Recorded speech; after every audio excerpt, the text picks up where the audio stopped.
Hey guys, I'm pretty excited about this new manicure that I'm gonna show you how to do today because it looks great on short nails. It's very shiny because it involves foil and stamping, so it looks very striking, and it doesn't require you to be super duper precise, which is my favorite part. I'm using Caronia in Blueberry for my base color, but you could also use a foil base for this. I'm just choosing to use a polish base, and here I have all my nails polished. And this manicure is a great way to use up those old bits of foil you have lying around that don't really work well for full manicures anymore, but you're figuring out what can I do with this foil. So this manicure is a good way to use up that extra foil. I'm just putting on my foil adhesive, and I'm gonna wait about 3 minutes just to be safe for each nail to dry. And I don't have to be precise about this because you don't need to have a perfect foil base. I'm using a dark pink foil because my other fingers have light pink foil on them. As I said, you can also use a foil base like this turquoise foil, but I want to use a polish base just so that there's more of a contrast. And it helps to have the foil already cut up into those tiny little strips because it makes it easier to pick up.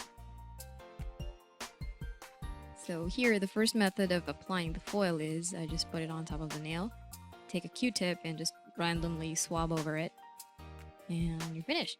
This gives you a smoother look afterwards because the foil comes off mostly in one piece. And you can just dab over it.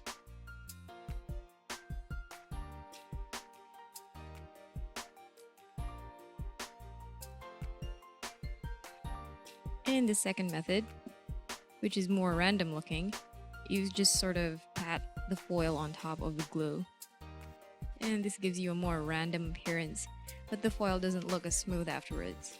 But it really doesn't matter that much because you're gonna stamp over it, so it's still gonna look great. Now this step is very important.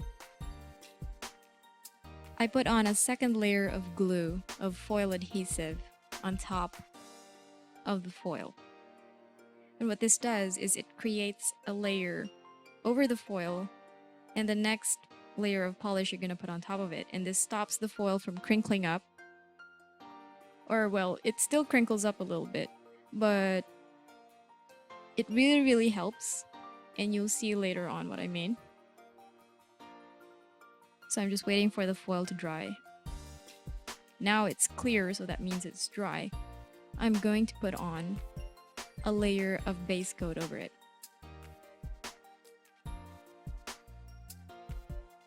And as you can see, the base coat is not causing it to crinkle as much.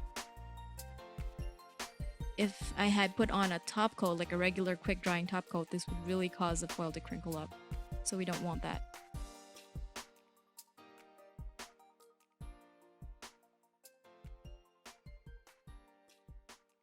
So remember, use foil adhesive after you put on the foil layer, and then put on a layer of base coat.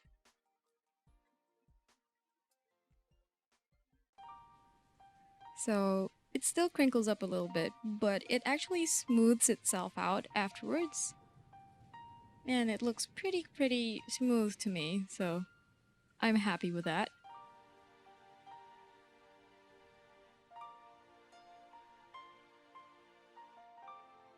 And the next step after this is to stamp a zebra print, or any kind of print you want actually, over it. You could do a polka dot print or a mesh print, but I'm just choosing to use the zebra print from my CG5 tube plate. And this is a problem I have. My marshmallow squishy stamper always falls out. But that's not a problem, it still works fine. You can just pick up the head and just, stamp over it. And the stamping polish I'm using is Skinfood in matte black. It's not a very good matte polish, but it works great for stamping, and I actually really like the contrast of matte black against shiny foil. It looks awesome. So I've cleaned up my nails and I've put on a regular top coat, and I'm really happy because it looks awesome on short nails, and the foil hasn't crinkled up, and it's mega shiny, and it just looks really cool. And it doesn't take that much effort to do this. So I hope that you guys enjoy this manicure, and if you did, please subscribe to my channel because I'm going to be putting out more videos for very, very short nails like mine. Bye!